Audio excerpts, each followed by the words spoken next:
예레미야 22장 1절부터 9절 말씀 같이 합니다.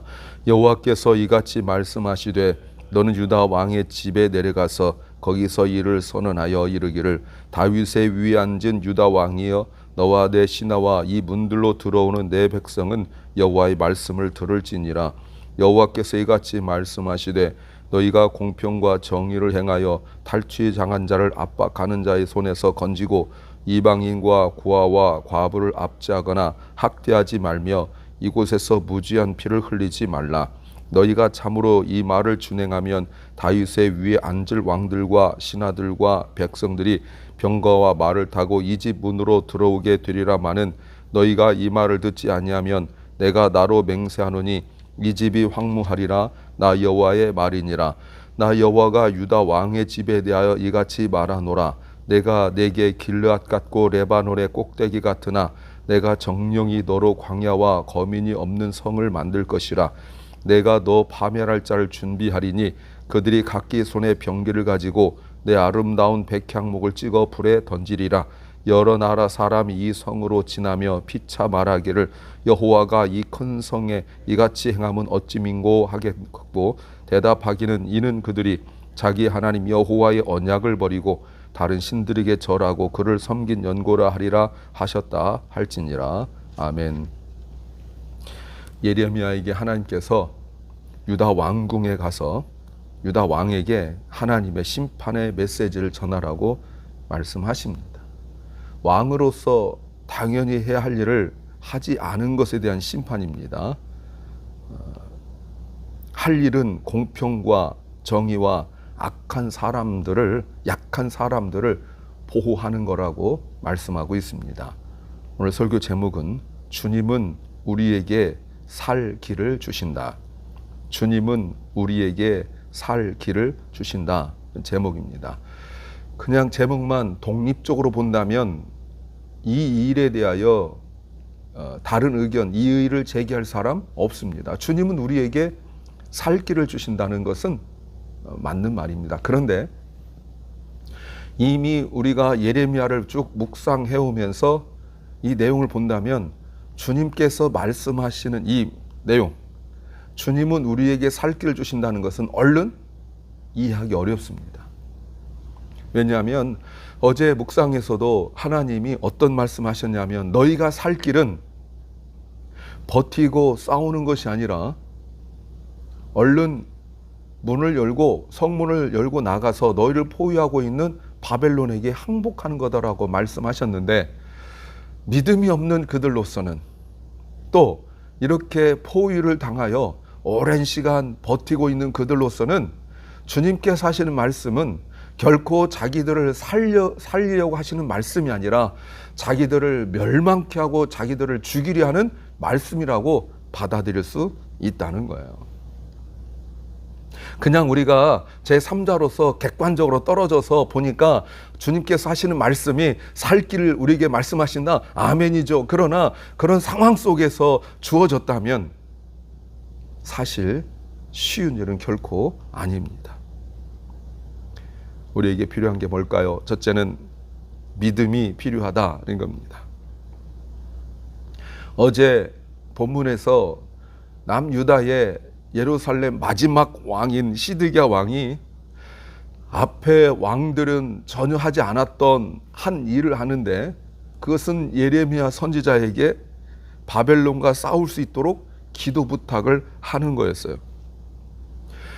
그런데 그 기도를 하나님은 거절하셨습니다. 물론 하나님이 거절하셨지만 사람들이 느끼기에 그것은 예레미야가 거절한 것으로 밖에 이해할 수가 없죠. 정말 하나님께서 예레미야를 보내신 참 선지자로 알았더라면 그렇게 함부로 할 수 없는 겁니다. 그런데 그들이 생각할 때 예레미야가 노, 안 합니다 라고 말했을 때 그것을 결코 하나님께서 하게 하신 메시지로 말씀으로 받아들이는 것이 아니라 예레미야가 그동안 당한 것이 있으니까 속이 꽁하여 속 좁아 거절한 것으로 이해할 수 있습니다. 더군다나 아까 말씀드린 것처럼 기껏 기도 부탁을 했더니 설교하는 것이 무엇이냐면 너희는 바벨론에게 항복하라 라는 그런 메시지만 준다는 거예요. 국가는 매우 위기 상황이고 지금 전쟁을 통하여 버티고 있는데 말이죠. 그런데 오늘 1절 말씀에 여호와께서 말씀하시는데 예레미야에게 너는 유다 왕의 집에 내려가서 거기서 말을 하라. 여러분 어떻게 생각하세요? 시드기야 왕이 예레미야에게 기도 부탁을 했는데 생각해 볼게요. 시간 좀 주세요. 라는 말도 없이 면전에서 싫어, 노 라고 말을 했는데 더군다나 나라를 멸망시키는 것이 하나님의 뜻이라고 그렇게 설교했는데 지금 유다 왕에게 가라고 말씀하세요. 가서 뭐라고 말할까요? 아까는 실수했다. 아까는 내가 당한 게 너무 많아서 내가 나도 모르게 그렇게 말했다. 라고 할까요? 더군다나 보시면 2절에 다윗의 위에 앉은 유다 왕과 내 신하와 이 문들로 들어오는 내 백성은 여호와의 말씀을 들으라 라는 그 말씀인데 여러분 어떤 말씀이어야 될까? 이 지금 상황 속에서 여러분 예레미야가 그냥 우리가 쭉 읽어서 그냥 쓱 지나갔지만 내내 말씀드렸죠. 예레미야는 몇 번 죽을 뻔했습니다. 더군다나 너무 힘들어서 내가 다시는 하나님 말씀 전하지 않겠다 이렇게 결심한 적도 있습니다. 하나님 나를 핍박하는 저들을 멸망시켜 주세요라고 기도한 적도 있습니다. 그런데 여러분 지금 상황 속에서 무슨 얘기해야 돼요? 이런 말씀하게 합니다. 3절 여호와께서 이같이 말씀하십니다. 너희가 공평과 정의를 행하여 탈취당한 자를 압박하는 자의 손에서 건지고 이방인과 고아와 과부를 압제하거나 학대하지 말고 이곳에서 무죄한 피를 흘리지 말라. 여러분 어제도 묵상한 내용이죠. 기도를 하는 것보다 더 중요한 기도 전의 생활이 있다고 말했습니다. 그것은 거룩한 생활이에요. 거룩한 생활은 크게 두 가지로 나타난다고 그랬죠. 공평과 정의 그리고 약한 자를 돌봄. 이것이 거룩한 생활이에요. 여러분 내가 살인하지 않고 간음하지 않고 도둑질하지 않고 뭐 사기치지 않고 우상숭배 안 하고 여러분 이게 거룩한 생활이라고 말하지만 그것은 드러난 일뿐이에요. 정말 핵심은 무엇이냐면 공평과 정의예요.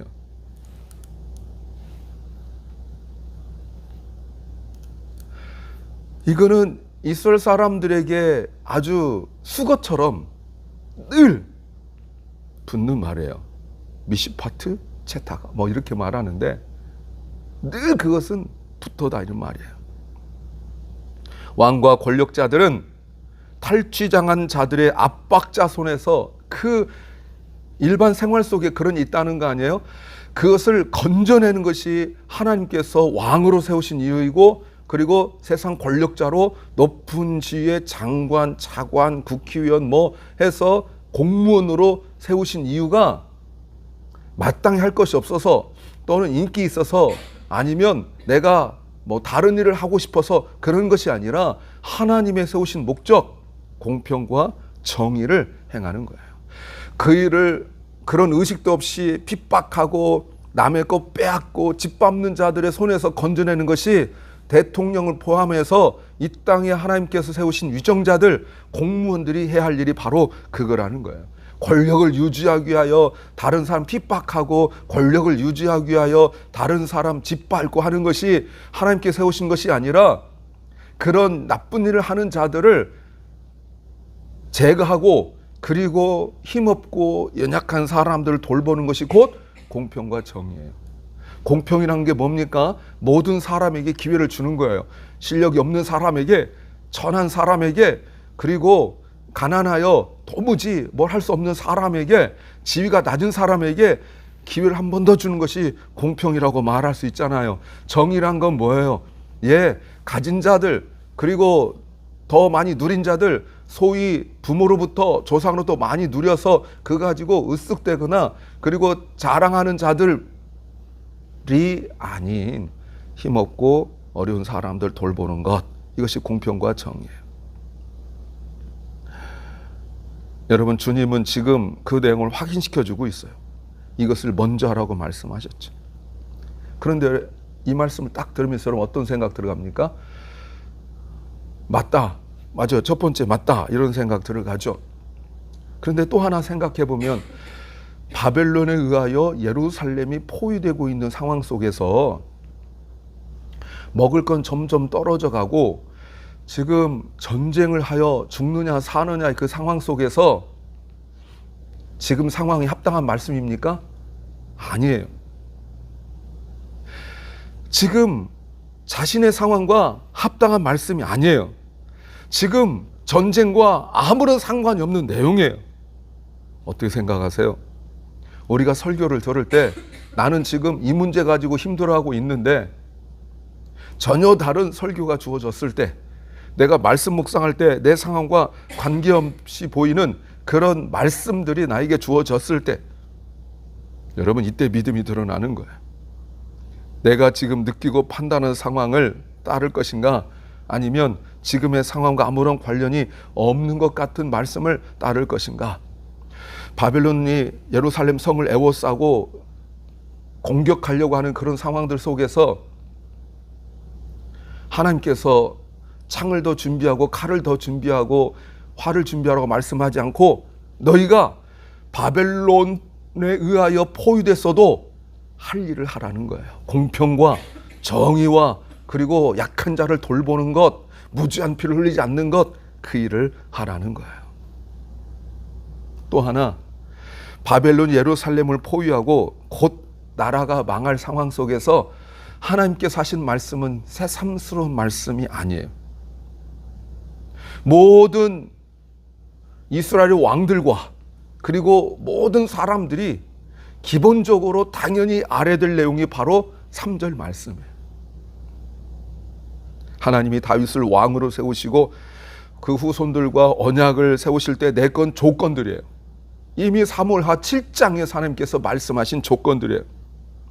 나중에 솔로몬이 하나님 앞에 기도하여 하나님께서 나타나셔서 내가 너에게 무엇을 해줄꼬 라고 하나님께서 말씀하실 때 지혜를 구했잖아요. 그때 솔로몬이 구한 지혜는 똑똑한 지혜가 아니라 하나님의 뜻대로 말씀대로 나라를 공평과 정의로 다스릴 수 있는 지혜를 말하는 거예요. 나라가 평안할 때는 당연하지만 이렇게 곧 나라가 망할 것 같은 상황 속에서도 당연히 해야 할 일을 하는 거예요. 내가 평안할 때도 당연히 공평과 정의를 행하고 약한 자를 돌아보고 무지한 피를 흘리지 않아야 되겠지만, 내가 정말 사업적으로 힘들고 내가 정말 가정으로 힘들고 정말 정신이 하나도 없는 것 같고 내 코가 석자고 그렇다 할지라도 해야 할 일은 하는 거예요. 이렇게 성이 포위되고 있으면 높은 자리에 있는 사람들도 먹을 것이 없고 견디기 어려워요. 하물며 가난하고 가진 것 없는 고아와 과부들은 얼마나 힘들겠어요. 하나님은 지금 그 말씀하시는 거예요. 바벨론을 없애주시는 것이 아니라 너희가 지금 제한된 환경 속에서 가진 것도 없고 먹을 것도 점점 떨어져 가고 이때 언제 이것이 끝날지 모르니까 내 거 쌓아놓고 먹자 이러지 말고 내 주변을 돌아보라는 것, 당연히 해야 할 일을 하는 것, 이것이 곧 우리가 할 일이라는 것입니다. 두 번째는 선택이 중요하다는 겁니다. 이런 상황 속에서 하나님께서 말씀을 하셨을 때, 즉 사람들이 바벨론에 의하여 포위당한 상황 속에서 이런 말씀을 들었을 때 어떤 반응이 있을까요? 그리고 어떤 결과가 있을까요? 두 가지 반응이 있어요. 4절과 5절인데, 듣고 순종하였을 때와 순종하지 않았을 때. 4절에서 보시면 너희가 참으로 이 말을 듣고 순종하여 준행하면 다윗의 위에 앉을 왕들과 신하들과 백성이 병과 말을 타고 이 집 문으로 들어올 것이다. 예, 여러분, 나라가 망하는 건 어쩔 수 없어요. 하나님 뜻이에요. 그러나 하나님께서 약속하신 대로 왕들이, 다윗의 왕 후손이죠. 다윗의 후손 왕과 높은 지에 있는 사람들이 죽임을 당하지 않고 때가 되어 돌아올 것이라고 회복을 말씀하세요. 회복을. 그런데 순종하지 않았을 때 5절 너희가 이 말을 듣지 아니하면 내가 나로 맹세하노니 이 집이 황무하게 되리라. 나 여호와의 말이다. 아무것도 아무것도 그 내용이 바로 6절 이하예요. 하나님께서 말씀하셨어요. 하나님께서 여호수아를 통하여 가나안 땅을 점령하기 시작했을 때 말씀하시기를 너희 앞에 살 길과 죽을 길이 있다. 살 길은 내 말을 듣고 순종하는 것이고 죽을 길은 내 말을 들으나 순종하지 않는 거다. 이렇게 말씀하셨어요. 뭔가 특별한 걸 요구한 것이 아니에요. 선택하라고 말씀하셨어요. 여러분, 살 길을 선택하시길 바랍니다.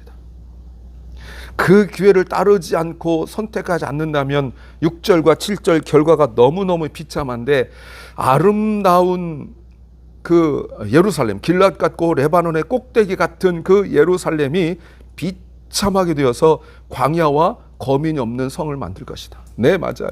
나중에 느헤미야가 성벽을 건축하러 왔을 때 거기에 성전이 다 무너져서 여러분 잡초가 자라고 있고 그리고 거기에 여우가 살고 있었어요. 성전이. 아무것도 없이 말이죠. 7절 내가 너 파멸할 자를 준비하리니 그들이 각기 손에 병기를 가지고 아름다운 백향목을 찍어 불에 던지리라. 아름다운 백향목이라는 것은 성전도 되고 그들이 살아가는 집. 부자들은 백향목 가지고 집을 지었거든요. 지금 어떤 상태예요? 준비한 상태예요. 준비한 상태는 요이 땡 레디 셋 고 이렇게 하는 거예요. 준비 딱 하고 창을 들고 준비하고 있어서 하나님께서 공격 시작이라는 말씀만 하시면 공격하려고 준비하고 있는 그런 상황이에요. 지금 누리고 있는 모든 걸 다 빼앗겨 버려요. 좋은 것이 나쁜 것이 되고 당연한 것이 당연하지 않은 것이 돼요.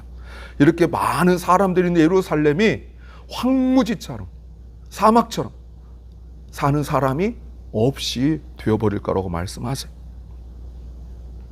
그러므로 예루살렘 사람들은 바벨론 사람들을 미워할 수가 없어요. 왜요? 자기들의 죄 때문에 하나님이 바벨론 사람들 도구로 사용하시기 때문에, 그래서 하나님 뜻을 이루기 때문에 그래요. 사랑하는 여러분, 우리도 나의 죄를 깨닫게 하려고, 하나님께서 나를 성숙시키려고, 나를 믿음 더 주게 하시려고 나를 공격하는 사람이 내 주변에 있을 수 있습니다. 그들 미워하지 마세요. 그들도 도구예요. 바벨론처럼 도구예요. 그 사람 미워하면 안 돼요. 왜 그 사람 미워합니까? 하나님께서 나를 바로 잡으시려고 하시는 건데 말이죠. 나를 돌아보아야죠. 오히려 하나님 앞에 나와서 하나님, 나의 죄를 깨닫게 하셔서 내가 하나님 앞에 바로 서길 원합니다. 이런 기도를 해야 된다는 거예요. 내가 볼 때는 살 길이 아닌 것 같지만 이 길이 사는 것이고, 내가 볼 땐 죽을 길 같지만 여러분, 이 길이 사는 것인 그 중요한 선택을 하시기 바랍니다. 세 번째는 후회는 아무리 빨라도 늦다 하는 겁니다. 여러분, 끝까지 순종하지 않죠. 끝까지 순종하지 않아요. 7절과 8절 사이는 어마어마한 세월이 지났어요. 사람들이 지나가다가 이 아름다운 성전을 보고 이렇게 말합니다. 8절, 왜 이렇게 되었는가? 우연이 아니라는 거죠. 하나님이 하신 거예요. 계속 강조하고 있지만 하나님이 성전이 있는 예루살렘 버리실 수 있습니다. 하나님은 성전도 버리실 수 있습니다. 그렇다면 교회는 어떻게 생각하세요? 그런데 하나님이 왜 이렇게 만들었어요? 사람들이 궁금해요.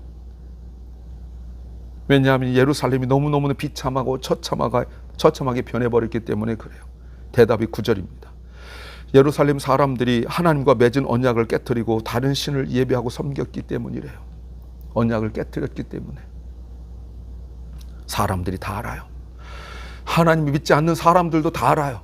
저 사람 교회 다닌다더니, 저 사람 교회 다닌다더니, 저 사람 그리스도인이라더니, 옆에 있는 사람이 봐도 말하는 거나 행동하는 거나 이 모든 일에 전혀 그리스도인답지 못한 거죠. 물론 남들 안 볼 때 주일날 교회 살짝 왔다 가고 그래서 모를 수도 있지만 말과 태도로 드러나는 거예요. 무슨 말입니까? 예루살렘 사람들이 당해야 할 일을 당했다는 거죠. 세상 사람들도, 우상을 섬기는 사람들도 자기 신에게 이러지는 않는다는 거예요. 사랑하는 여러분, 우리의 정체성은, 그리스도인으로서 정체성은 하나님 말씀을 듣고 순종하는 겁니다. 그때를 놓치고 후회하지 않아야 돼요.